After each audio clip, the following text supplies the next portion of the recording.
Hello everyone, welcome back to my channel zoology with Chinu. तो आज हम पढ़ेंगे बीएससी जूलॉजी का बहुत ही इंपॉर्टेंट टॉपिक साइटोस्केलेटन। तो चलिए शुरू करते हैं। साइटोस्केलेटन होता क्या है, सबसे पहले हम देख लेते हैं। The cytoskeleton is a network of filaments and tubules in the cytoplasm. जो साइटोस्केलेटन होता है वो एक नेटवर्क होता है फिलामेंट्स और ट्यूब्यूल्स का, मतलब ट्यूब लाइक स्ट्रक्चर, और फिलामेंट्स मतलब धागे जैसे, थ्रेड जैसे बहुत सारे स्ट्रक्चर्स होते हैं सेल के अंदर, उसका एक पूरा नेटवर्क जाल बिछा होता है। ठीक है, provide shape, support and movement to the cell. ये सेल को शेप, मूवमेंट और सपोर्ट प्रोवाइड करवाता है। Works like the skeleton and muscles of the cell. और साइटोस्केलेटन कैसे काम करता है, जैसे कि ये सेल का एक स्केलेटन हो, सेल का एक ढांचा हो, जैसे हमारी ह्यूमन बॉडी में हड्डियों का ढांचा होता है, वैसे साइटोस्केलेटन में इन नेटवर्क का ढांचा होता है। ठीक है, और जैसे हमारी बॉडी में मसल काम करती है, उसी तरह से ये मसल की तरह सेल में काम करते हैं। ठीक है, helps in segregation of chromosome during cell division. Cell division के टाइम जब सेल सेपरेट हो रहा होता है तो ये हेल्प करते हैं। अब कैसे क्या करते हैं ये हम आगे पढ़ेंगे। तो सबसे पहले मैं आपको एक साइटोस्केलेटन की छोटी सी वीडियो बता देती हूँ, जिससे आपको क्रिस्टल क्लियर हो जाएगा कि साइटोस्केलेटन असल में सेल के अंदर किस पार्ट को बोला जाता है। ठीक है, तो ये देख लीजिए, ये हमारा पूरा एक सेल है। अब इस सेल के अंदर ये जितने भी आपको ये अलग अलग कलर की लाइंस दिख रही है ना, ये ग्रीन है, ये यहाँ पे पूरा एक जाला सा बना हुआ है सेल के अंदर, ये पूरा ये एक साइटोस्केलेटन है सेल का। ठीक है, सेल के अंदर ऐसे ही एक नेटवर्क बना होता है इन सारी चीजों का, जो कि एक पूरा साइटोस्केलेटन बनाता है। अब यहाँ पे देख लेते हैं हम साइटोस्केलेटन का डायग्राम कैसे होता है। सबसे पहले ये सेल मेम्ब्रेन है ना, हर सेल के बाहर में सेल मेम्ब्रेन होती है, और उसके बाद उसके अंदर आते हैं इंटरमीडिएट फिलामेंट। ये देखो कितने छोटे छोटे फिलामेंट है जो एक दूसरे के साथ जुड़े हैं। माइक्रोट्यूब्यूल्स आते हैं, ये माइक्रोट्यूब्यूल्स है, ये ट्यूब लाइक स्ट्रक्चर्स होते हैं, और ये न्यूक्लियस है इधर बना हुआ, और इसी के ही साथ में माइक्रोफिलामेंट्स भी है। ठीक है, हर एक चीज यहाँ पे ड्रॉ करी हुई है। अगर आपको एग्जाम में क्वेश्चन आता है कि draw a neat and labelled diagram of cytoskeleton, तो आप ये बना सकते हैं, और अलग अलग कलर से बनाना ताकि हर एक चीज क्लियरली दिखे। अब आ जाते हैं आगे टाइप्स ऑफ साइटोस्केलेटन। साइटोस्केलेटन के मेजरली 3 टाइप्स होते हैं। ठीक है, यहां पे देख लेते हैं। सबसे पहले इंटरमीडिएट फिलामेंट, दूसरा माइक्रोट्यूब्यूल्स, तीसरा माइक्रोफिलामेंट्स। तो सबसे पहले हम इंटरमीडिएट फिलामेंट बिल्कुल अच्छे से कर लेते हैं, विद डायग्राम देखेंगे ताकि आपको एग्जाम में कोई भी पॉइंट ना छूटे। ठीक है, इंटरमीडिएट फिलामेंट, इसका डायमीटर अप्रोक्सीमेटली 10 नैनोमीटर तक का होता है। ठीक है, और इसमें प्रोटीन कौन कौन से इन्वॉल्व रहते हैं। प्रोटीन इसमें होते हैं keratin, vimentin, desmin, lamins and neurofilaments. अब कैरेटीन हमारा कहां पाया जाता है, स्किन में, नेल्स में, हेयर्स में। ठीक है, तो ये सारी जगह इंटरमीडिएट फिलामेंट होंगे। और वायमेटिन हमारे मेसेंकाइमल सेल्स में होते हैं, और डेस्मिन हमारे मसल सेल्स में होते हैं। लैमिन्स हमारे न्यूक्लियस में होता है, न्यूक्लियर लैमिना में होता है, और न्यूरोफिलामेंट्स नर्व सेल्स में होते हैं। ठीक है, अब स्ट्रक्चर देख लेते हैं। 2 एंटीपैरेलल डायमर्स फॉर्म टेट्रामर्स रोप लाइक स्ट्रक्चर। मतलब एक तरफ से एक डायमर का अगर हेड है, तो अगर वो रोप की तरह एक दूसरे के साथ कॉइल्ड है, तो दूसरी तरफ से उसकी टेल आ रही है, दूसरे डायमर की टेल जुड़ी होगी। ठीक है, तो ये कॉइल स्ट्रक्चर बनाते हैं रस्सी की तरह, जैसे एक रस्सी एक दूसरे में लिपटी होती है, और ये एंटी पैरेलल एक दूसरे के साथ जुड़ते हैं। क्लियर, मैं आपको इसका डायग्राम बताती हूं, उससे आपको और भी क्लियर होने वाला है। ये है इंटरमीडिएट फिलामेंट, और ये मैंने बनाया हुआ है इस फिलामेंट का हेड, और ये हमारा कोर रीजन है, और ये फिलामेंट की टेल है। इसको हम मोनोमर बोलते हैं। क्लियर, जब एक रस्सी होती है उसको हम मोनोमर बोलते हैं, सिंपल लैंग्वेज में ऐसे समझे। ठीक है, इसकी हेड इस साइड को है, टेल इस साइड को है, और बीच के पार्ट को कोर बोला जाता है। अब डायमर किसको बोलेंगे, मोनोमर तो एक प्रोटीन की चेन को बोलते हैं। डायमर, डाई से ही पता लग रहा है 2 प्रोटीन चेन्स जुड़ के मिल रही हैं। ठीक है, तो यहाँ पे ये देखो, ये दूसरी प्रोटीन ब्लू कलर की है और पहले वाली रेड कलर की थी, तो ये दोनों चेन मिलके डायमर बनाती है। अब यहाँ पे अगर इसका ये हेड है ना रेड वाली चेन का, तो ये ब्लू वाली चेन का ये क्या होगा, टेल वाला पोर्शन होगा। तो ये एंटी पैरेलली एक दूसरे के साथ जुड़ती है। ठीक है, अब आ जाते हैं टेट्रामर्स। अब ये 2 मिलके आगे 2 और चेन के साथ जुड़ के बनती है, तो ये टेट्रामर्स बना देते हैं, और ऐसे ही एक एक करके ये पूरी शीट लाइक स्ट्रक्चर बना देते हैं। ठीक है, अब यहाँ पे बहुत सारे टेट्रामर्स जुड़ गए और इन्होंने एक शीट लाइक स्ट्रक्चर बना दिया। अब जैसे ये शीट लाइक स्ट्रक्चर बनाते हैं, ये रोल, अगर हम किसी भी शीट को अगर रोल करते हैं तो वो कैसे एक पाइप में कन्वर्ट हो जाता है ना, तो वैसे ही ये सेल्स के अंदर ऐसे पाए जाते हैं। सुपर कॉइल शीट्स होती हैं, और जब उन शीट्स को खोलते हैं तो ऐसे टेट्रामर्स निकलते हैं, और टेट्रामर्स को अलग करते हैं तो डायमर्स निकलते हैं, डायमर्स को अलग करते हैं तो मोनोमर्स निकलते हैं। क्लियर, इंटरमीडिएट फिलामेंट्स का स्ट्रक्चर कैसा होता है। तो अब इसके थोड़े से फंक्शंस देख लेते हैं। Provide tensile strength, resist stretching. अब ये सेल को टेंसाइल स्ट्रेंथ देती है। टेंसाइल स्ट्रेंथ से क्या समझते हैं, जैसे भी हमारे सेल को अगर स्ट्रेच होता है या फिर कोई भी एक्सरसाइज कर रहा है, क्योंकि मसल में अगर पाए जा रहे हैं तो कोई भी एक्सरसाइज कर रहा है, तो ये सेल को फ्लेक्सिबल और रिजिड बनाने में हेल्प करते हैं। ठीक है, maintain cell shape and stability.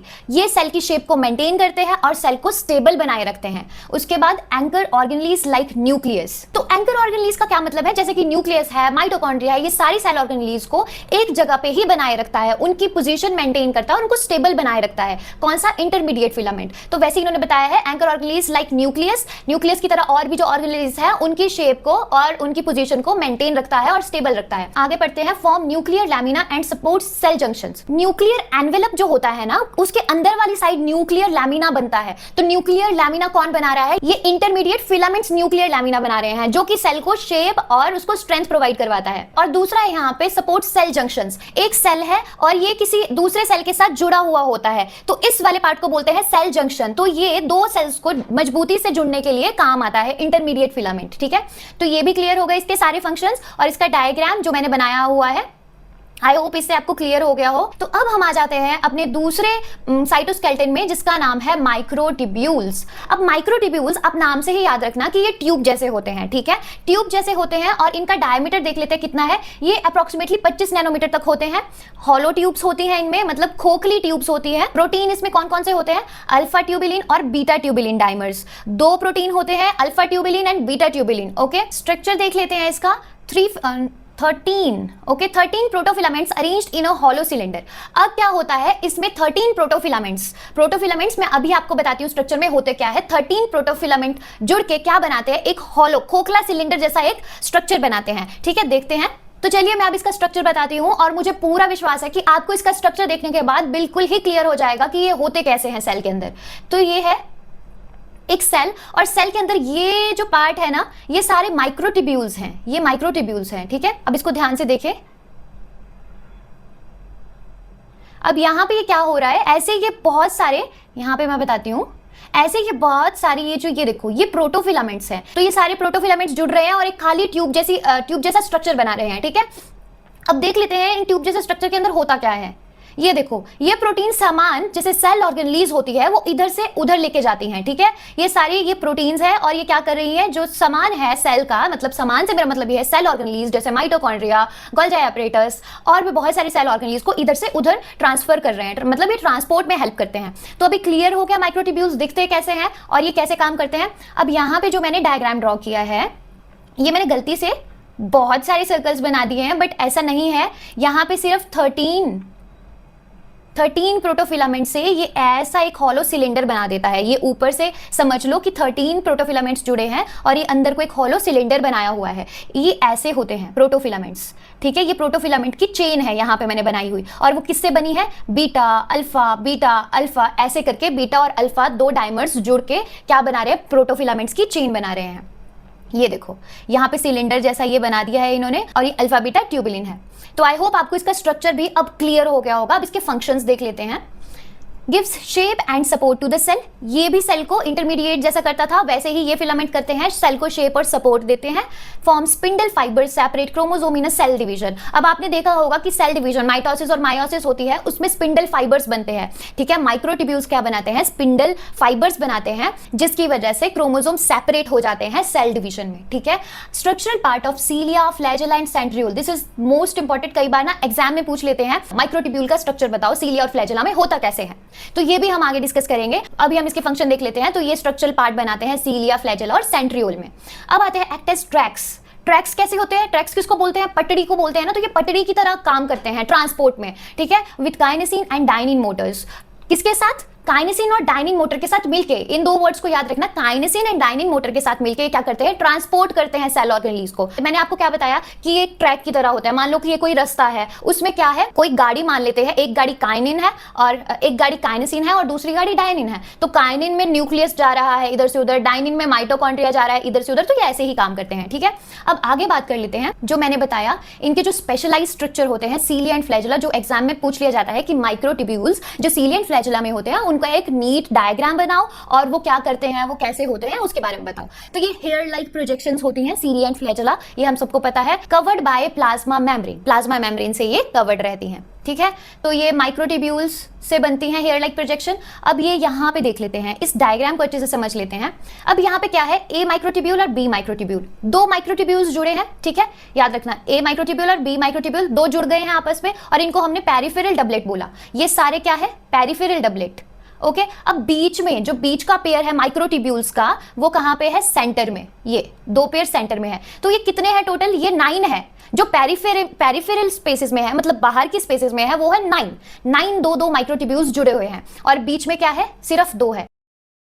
तो 9+2 अरेंजमेंट का होता है ये पूरा का पूरा सीलिया और फ्लैजेला का एक माइक्रोट्यूब्यूल का स्ट्रक्चर। अब ये यहाँ पे इनर डायनेनाम है और आउटर डायनेनाम है। ये देखो, ये दो आर्म्स जैसे स्ट्रक्चर्स हर एक ट्यूब्यूल्स के साथ जुड़ा हुआ है, ठीक है। तो ये क्या करता है, जो साथ वाली ट्यूब्यूल होती है ना, उससे जुड़ने में हेल्प करता है, इससे जुड़ने में हेल्प, ये इससे जुड़ने में हेल्प करेगा, ये इससे जुड़ने में हेल्प करेगा। क्लियर? और जो यहाँ पे रेडियल स्पोक देख रहे हैं आप, ये दिस वन, जो कि पेरिफेरल जो डबलेट है उसको सेंटर के साथ जोड़ने में हेल्प कर रहा है, जिसकी वजह से इनका स्ट्रक्चर मेंटेन हो रहा है।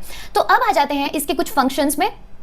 तो इसके फंक्शन क्या है? Move liquid pass the cell surface. Cell के सरफेस पे सीलिया होते हैं और ये रिदमिक बीट करते रहते हैं, ऐसे से चलते हैं। तो जब ये मूव करते हैं ना, तो सेल के सरफेस के ऊपर एक लिक्विड होता है जो कि एक पर्टिकुलर डायरेक्शन में फिर मूव करता रहता है। क्लियर? वैसे ही create current for food capture in aquatic organisms. अब क्या करते हैं, ये पानी से एक ऐसा फ्लो बना देते हैं जिसमें जो पानी के अराउंड जो भी फूड मटेरियल होता है उसको सीलिया से पकड़ लेते हैं और उसको अपना फूड बनाते हैं, ठीक है। In humans cilia are abundant in the respiratory tract. Human में जो सीलिया होते हैं वो रेस्पिरेटरी ट्रैक्ट में होते हैं, जहां से हम सांस लेते हैं, वो जो पाइप होती है उसमें सीलिया प्रेजेंट होते हैं। ओके, अब आ जाते हैं, तो अगर आपको इसमें कोई भी डाउट है माइक्रोट्यूब्यूल्स में तो प्लीज मुझे कमेंट करें। और अब हम आ जाते हैं माइक्रोफिलामेंट्स में। अब माइक्रोफिलामेंट्स समझ लेते हैं। इनका डायमीटर अप्रोक्सीमेटली 7 नैनोमीटर का होता है। 7 नैनोमीटर मतलब ये सबसे ज्यादा पतले होते हैं, थिनेस्ट होते हैं। और इसमें जो प्रोटीन होता है वो एक्टिन होता है। अब हम समझ लेते हैं कि हमारे पास एक ये ऐसे मोनोमर है, ठीक है, एक मोनोमर है। अब ये मोनोमर बहुत सारे जुड़ जुड़ के क्या बना देंगे, पूरी एक लाइन बना देंगे, जिसको हम एफ एक्टिन बोलते हैं और फाइब्रस एक्टिन बोलते हैं। क्लियर? तो माइक्रोफिलामेंट्स जिनको हम एक्टिन फिलामेंट्स भी बोलते हैं, वो जी एक्टिन से बनते हैं और बहुत सारे जी एक्टिन मिलके क्या बना देते हैं, एफ एक्टिन बना देते हैं। अब इनका स्ट्रक्चर देख लेते हैं कहां पे होता है, beneath the plasma membrane in cytoplasm. और ये साइटोप्लाज्म में जो प्लाज्मा मेम्ब्रेन होती है बाहर की, उसके नीचे बनते हैं, ठीक है। अब हम देख लेते हैं ये होते कैसे हैं। ये है माइक्रोफिलामेंट, जिनको हम एक्टिन फिलामेंट्स भी बोलते हैं। तो यहाँ पे ये ऐसा कुछ इनका स्ट्रक्चर होता है। ये एफ एक्टिन, ये देखो बहुत सारे जी एक्टिन जुड़ के क्या बना दी है, एफ एक्टिन बना दिया है। अब ये ट्रोपोमायसिन और ट्रोपोनिन, ये 2 अलग अलग प्रोटीन है, ट्रोपोमायसिन और ट्रोपोनिन। तो ट्रोपोनिन यहाँ पे 3 प्रोटीन से बना है, ये 1, 2 एंड 3 प्रोटीन से बना। ट्रोपोमायसिन ये क्या है, एक लॉन्ग थ्रेड लाइक स्ट्रक्चर है। तो ये इसका स्ट्रक्चर था। तो आगे हम देख लेते हैं कि एक्टिन इन मूवमेंट। अब एक्टिन मूवमेंट कैसे करता है? Actin filament push protrusions at the leading end of the cell, these stick to the surface and rest of the cells pull forward. अब एक्टिन फिलामेंट्स क्या करते हैं, प्रोट्रूजन कॉज करते हैं, मतलब एक जगह पे ये ना अमीबॉइड मूवमेंट होती है ना, जैसे वैसे करते हैं। अमीबा कैसे चलते हैं, मतलब आगे की तरफ को एक ऐसे शेप बनाएगा और वहां पे चिपक जाएगा और पीछे की बॉडी को फिर आगे को धकेलेगा। तो ऐसे ही ये ऐसे से चलते रहते हैं, ठीक है। वही लिखा है, these stick to the surface, ये एक सरफेस पे स्टिक हो जाते हैं और रेस्ट ऑफ द सेल फिर वो उस पूरे सेल को आगे फॉरवर्ड करते हैं, ठीक है। तो ऐसे एक्टिन मूव करते हैं। अब मैं इसके कुछ फंक्शंस बता देती हूं। सेल मूवमेंट, अब सेल मूवमेंट मैंने आपको बताया, अमीबॉइड मूवमेंट करते हैं और क्रॉलिंग करते हैं, ठीक है। Muscle contraction with myosin, muscle contraction करते हैं मायोसिन के साथ। अब मायोसिन क्या है, मायोसिन मसल में एक प्रोटीन होता है, ठीक है। मसल सेल्स में क्या होता है, एक प्रोटीन होता है मायोसिन। साइटोकाइनेसिस क्या होता है, क्लीवेज फरो। साइटोकाइनेसिस होता है साइटोप्लाज्म को 2 अलग अलग पार्ट में डिवाइड करना, ठीक है। तो उसमें भी ये हेल्प करती है क्लीवेज फरो बना के। कौन? माइक्रोफिलामेंट्स। माइक्रोविलाई भी ये फॉर्म करती है। एब्जॉर्प्शन इन इंटेस्टाइन, इंटेस्टाइन में हमारे बहुत सारे माइक्रोविलाई होते हैं। माइक्रोविलाई फिंगर लाइक प्रोजेक्शंस होती हैं, उसमें भी ये क्या होते हैं, माइक्रोफिलामेंट्स होते हैं, जो कि हमारे कहां होते हैं, इंटेस्टाइन में होते हैं। अब आ जाते हैं नेक्स्ट फंक्शन में, provide support to the cell cortex and cell surface. ये सेल को सपोर्ट प्रोवाइड करती है, इंटरमीडिएट फिलामेंट की तरह ये सेल को शेप और स्ट्रक्चर प्रोवाइड करवाती है। तो आई होप आपको पूरा माइक्रोफिलामेंट क्लियर हो गया हो। अगर इसमें कोई भी डाउट हो तो प्लीज मुझे कमेंट करें। अब हम चलते हैं इसके डिफरेंसेस में। ये मैंने टेबल इसीलिए बनाया है ताकि आपको क्रिस्टल क्लियर हो जाए इन तीनों के डिफरेंस विद डायग्राम। मैंने आपको हर चीज बताई है ताकि आपको कभी भी इन फ्यूचर एमएससी अगर आप कर रहे हैं या उससे आगे आप कर रहे हैं, तब तक आपके माइंड में ये सारी चीजें क्लियर रहें, ठीक है। तो difference between cytoskeleton and filaments, सबसे पहले देख लेते हैं इसके नाम क्या क्या बोले जाते हैं। इंटरमीडिएट फिलामेंट को इंटरमीडिएट फिलामेंट ही बोला जाता है, माइक्रोट्यूब्यूल्स को भी माइक्रोट्यूब्यूल्स बोला जाता है, बट माइक्रोफिलामेंट्स को एक्टिन फिलामेंट्स बोलते हैं। ठीक है, माइक्रोफिलामेंट्स को एक्टिन फिलामेंट्स बोलते हैं और ये बहुत ही पतले फिलामेंट्स होते हैं। अब डायमीटर देख लेते हैं। इंटरमीडिएट का अप्रॉक्सीमेटली लगभग 8 से 10 नैनोमीटर होता है, माइक्रोट्यूब्यूल का लगभग 25 नैनोमीटर होता है, और ये हॉलो ट्यूब्स होती हैं, खोखली ट्यूब्स होती हैं, है ना। और इसका सबसे पतला है ये एक्टिन, तो इसका जो डायमीटर है वो लगभग 7 नैनोमीटर का होता है। प्रोटीन सब यूनिट देख लेते हैं। फाइब्रस प्रोटीन्स होते हैं, इनमें कैरेटीन में पाया जाता है, वाइमेटिन, डेस्मिन, न्यूरोफिलामेंट्स एंड लैमिन्स। ये सारी चीजें मैंने आपको बता दी है कि कहाँ कहाँ होते हैं। और यहाँ माइक्रोट्यूब्यूल्स में 2 डाइमर्स होते हैं, अल्फा ट्यूबिलिन और बीटा ट्यूबिलिन, है ना। और उसके बाद माइक्रोफिलामेंट्स एक्टिन मोनोमर्स होते हैं इनमें, जी एक्टिन जुड़ के क्या बना देते हैं, एफ एक्टिन। अब आ जाते हैं स्ट्रक्चर्स में। रोप लाइक होते हैं, रस्सी के जैसे होते हैं, made of 2 anti parallel diamonds forming tetramers. अब 2 एंटी पैरेलल डायमंड्स होंगे, मतलब एक तरफ अगर एक का हेड होगा तो दूसरी तरफ वहां पे उसकी टेल होगी दूसरे डायमर की, तो ये एंटी पैरेलल चलते हैं एक दूसरे के। ठीक है, और यहाँ पे 13 प्रोटोफिलामेंट्स होते हैं, मैंने बताया alpha beta alpha beta alpha beta, वो 13 होते हैं, वो एक ट्यूब लाइक हॉलो ट्यूब बनाते हैं। ठीक है, 2 helical strands of actin polar. Actin में क्या होता है, 2 हेलिकल स्ट्रैंड, ऐसे 2 हेलिकल स्ट्रैंड्स होंगे एक्टिन के, एक प्लस साइड होगी एक माइनस साइड होगी, सेम वैसे ही जैसे यहाँ पे प्रोटोफिलामेंट्स की होती है। प्रोटोफिलामेंट्स में भी एक प्लस साइड होती है एक माइनस साइड होती है, इसको हम पोलर भी बोलते हैं, जिसमें 2 डिफरेंट साइड होती है। और प्लस और माइनस से आप क्या समझते हैं, प्लस साइड मतलब यहाँ पे ज्यादा डाइमर्स जुड़ते हैं, असेंबली होती है, और माइनस साइड में यहाँ पे थोड़ा स्लो डाइमर्स की असेंबली और डिसेंबली होती है। ठीक है, प्लस साइड पे बहुत ज्यादा जल्दी होता है ये सारी चीजें। Dynamics relatively stable, not very dynamic. Dynamics देख लेते हैं ये कितने ज्यादा स्टेबल है। ये जो इंटरमीडिएट फिलामेंट है ये स्टेबल ही रहता है, ज्यादा डायनामिक ज्यादा एक्टिव नहीं रहता है। बट यहाँ माइक्रोट्यूब्यूल्स हाईली डायनामिक, ये बहुत ज्यादा डायनामिक होते हैं क्योंकि इसमें रैपिड पॉलीमराइजेशन और डीपॉलीमराइजेशन होती है। ठीक है, ये जल्दी जल्दी बनते हैं और जल्दी जल्दी टूट भी जाते हैं, इसका ये मतलब होता है। और ये भी यहाँ पे माइक्रो जो फिलामेंट है, माइक्रोफिलामेंट है एक्टिन जिनको हम बोलते हैं, ये भी हाईली डायनामिक होते हैं, ये जल्दी जल्दी बनते हैं और जल्दी जल्दी टूटते भी रहते हैं। लोकेशन इन सेल्स, ये कहां पे होते हैं, पूरे साइटोप्लाज्म में पाए जाएंगे। कौन, इंटरमीडिएट फिलामेंट्स अराउंड न्यूक्लियस और न्यूक्लियर लैमिना। ठीक है, न्यूक्लियस के अराउंड भी पाए जाएंगे और न्यूक्लियर लैमिना के अराउंड भी पाए जाएंगे। माइक्रोट्यूब्यूल्स हमारे साइटोप्लाज्म में पाए जाते हैं सेंट्रोसोम के अराउंड और सीलिया फ्लैजेला में और स्पिंडल फाइबर्स में। और माइक्रोफिलामेंट्स कहां पाए जाते हैं, प्लाज्मा मेम्ब्रेन के नीचे, सेल कॉर्टेक्स में और थ्रू आउट द साइटोप्लाज्म। अब आ जाते हैं मेन फंक्शन क्या क्या हमने पढ़े थे। ये टेंसाइल स्ट्रेंथ प्रोवाइड करवाता है सेल को, maintain cell shape and integrity, cell की शेप मेंटेन करता है, सेल को मजबूत बनाता है। Involve in cell junctions, cell junction में भी इन्वॉल्व होता है। सेल जंक्शन मैंने बताए थे, जहां पे सेल जुड़ते हैं, उस 2 सेल्स जुड़ते हैं उस वाले पार्ट को सेल जंक्शन बोलते हैं। वहां पे ये होते हैं इंटरमीडिएट फिलामेंट जो कि स्ट्रांगली 2 सेल्स को जोड़ के रखते हैं। ठीक है, provide resistance against compression, tracks for intercellular transport. ये हमने पूरा पढ़ लिया है कि जो माइक्रोट्यूब्यूल्स होते हैं ये ट्रांसपोर्ट की तरह काम करते हैं। एक बस की तरह प्रोटीन मान लो, और उसके अंदर जो सवारी बैठी है वो क्या है, हमारा सारा सेल ऑर्गन लिए वो इधर से उधर ले जा रहे हैं। माइक्रोट्यूब्यूल्स क्या मान लेते हैं हम, वो रास्ता। माइक्रोफिलामेंट्स देख लेते हैं, ये सेल मूवमेंट में हेल्प होते हैं, जैसे इस सेल को मूव करना होता है इधर से उधर। और इनकी मूवमेंट कैसे होती है, एमीबॉइड से, या फिर ये क्रॉल करके चलते हैं। एमीबॉइड मूवमेंट भी मैंने आपको बता दिया, ये आगे से कोई भी अपना बॉडी का पार्ट आगे एक जगह रख देंगे और पीछे की बॉडी फिर आगे को धकेलेंगे। वैसे ही एक्टिन और मायोसिन, इनकी वजह से मसल कॉन्ट्रैक्शन होती है एक्टिन और मायोसिन का जुड़ के। और अगर आपको मसल कैसे कॉन्ट्रैक्ट होती है, रिलैक्स होती है, इस पे पूरी वीडियो चाहिए तो प्लीज मुझे कमेंट करें। मेम्ब्रेन प्रोट्रूजन्स होती है, सपोर्ट माइक्रोविलाई में माइक्रोविलाई को ये सपोर्ट करता है, और साइटोप्लाज्मिक स्ट्रीमिंग। ठीक है, ये सारा हम पढ़ चुके हैं। अब आते हैं रिलेशन विद मोटर प्रोटीन्स। अब मोटर प्रोटीन्स के साथ इनका क्या रिलेशन है, मोटर प्रोटीन से आप क्या समझते हैं, वैसी प्रोटीन जो सेल ऑर्गेनलीज को इधर से उधर ले जा रही हैं या कुछ काम करवा रही हैं। तो यहाँ पे not directly involve with Motors. ठीक है, ये जो इंटरमीडिएट फिलामेंट्स होते हैं ये मोटर्स के साथ बिल्कुल भी इन्वॉल्व नहीं होते हैं। ये मेनली स्ट्रक्चरल, मतलब ये मेनली जो सेल होता है उसको स्ट्रेंथ और शेप प्रोवाइड करवाती हैं। ठीक है, और यहाँ पे आ जाते हैं माइक्रोट्यूब्यूल्स पे। माइक्रोट्यूब्यूल्स में काइनेसिन और डायनिन 2 प्रोटीन्स होती है जो कि क्या करती है, बाकी सेल ऑर्गेनलीज को इधर से उधर ले जाती हैं। ठीक है, अब एक्टिन फिलामेंट्स में आ जाते हैं, ये मायोसिन के साथ जुड़ के क्या करती है, मसल की कॉन्ट्रैक्शन करवाती है। अब यहाँ पे स्टेबिलिटी देख लेते हैं, ये बहुत स्टेबल होते हैं और बिल्कुल भी डायनामिक नहीं होते, हमने पढ़ लिया है। ये मॉडरेटली स्टेबल होते हैं, उतने ज्यादा स्टेबल नहीं होते बट मॉडरेटली स्टेबल होते हैं क्योंकि इसमें भी डायमर्स टूटते रहते हैं और जुड़ते रहते हैं। लीस्ट स्टेबल और हाईली डायनामिक, ये बहुत ही कम स्टेबल होंगे और हाईली डायनामिक होंगे, मतलब टूटते रहेंगे जुड़ते रहेंगे, टूटते रहेंगे जुड़ते रहेंगे, ऐसे ही। एग्जाम्पल, कैरेटीन में होता है, वाइमेटिन में होता है, न्यूरोफिलामेंट्स में होता है, लैमिन्स में होता है। स्पिंडल फाइबर्स में होता है, एक्सोनीमल माइक्रोट्यूब्यूल्स सीली और फ्लैजेला में होता है और सेंट्रियोल्स में होता है। यहाँ पे माइक्रोविलाई में होता है जो कि इंटेस्टाइन की माइक्रोविलाई होती है। एक्टिन कॉर्टेक्स होता है अंडर प्लाज्मा मेम्ब्रेन में, कॉन्ट्रैक्टाइल बंडल्स इन मसल वहां पे होता है। तो ये था जो मैंने डायग्राम्स बनाई थी। आई होप कि आपको साइटोस्केलेटन अच्छे से समझ आया होगा। साइटोस्केलेटन के तीनों जो टाइप्स है वो भी बहुत अच्छे से समझ आए होंगे। अगर ये लॉन्ग आंसर्स आता है तब भी आप कर सकते हैं, अगर ये शॉर्ट आंसर्स में आता है तब भी आप ये कर सकते हैं। तो अगर आपको मेरी ये वीडियो अच्छी लगी हो तो please like, share and subscribe करें। Thank you.